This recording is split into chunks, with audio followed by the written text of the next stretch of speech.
വന്ന അച്ഛന്റെ വലമേ കിടക്കുന്ന മഞ്ഞപ്പിരണ പൂണ നൂല് നിന്ന് ഒരിഴ പൊട്ടിച്ചെടുത്ത് ചുറ്റത്തിരണ മുകളിരിക്കുന്ന കങ്കമണി കനകമണി മുത്തുമണി രക്തമണി കൊത്തുനൂല് എൻ്റെ അരലി നൂലോട് നൂലിന് ഞാണമായി കെട്ടി എൻ്റെ അച്ഛൻ്റെ മായ പെരുന്ന് കൂട്ടി വിളിച്ചില്ലെന്ന് വന്ന സ്ത്രീ കൈലാസം ചുട്ടുപൊട്ടിച്ചല്ലാതെ ഞാനും ഇവിടുന്ന് വഴി പോകില്ല എന്നിനൊട്ട് കേൾക്കുമ്പോ അച്ഛൻ മകനെ വാരിയെടുത്തു.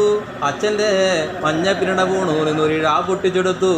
അച്ഛൻ്റെ മഞ്ഞച്ചിരണ പൊണ്ണുള്ളിൽ നിന്ന് ഒരിഴ പൊട്ടിച്ചെടുത്ത് ചുറ്റത്തിൻ്റെ മുകളിരിക്കുന്ന കങ്കമണി കനകമണി മുത്തുമണി രക്തമണി കോർത്ത് നൂലും അവിടെ അറിയിൽ നൂലോട് നൂലിനെ ഞാണമായി കെട്ടി അണിമുഖത്തോടെ ഒപ്പം പൊക്കി പിടിച്ച് എൻ്റെ അടുത്തിൽ കൊണ്ട് ചന്ദനം കൊണ്ട് പൊട്ടി കുത്തി. ഇടം ചവിട്ടിൽ കരണമന്ത്രം ഉപദേശിച്ചു. വലം ചവിട്ടിൽ വിഷുവിൻ്റെ മായത്തി പിറന്ന മകന് ഓമന പൊന്നുണ്ണി വിഷുമായേ വിഷുമായ വിഷുമായേ വിഷുമായ മായ ചാത്ത മായ ചാത്ത മായ ചാത്ത അഴകിയ പേര് വിളിച്ചു വരമേശ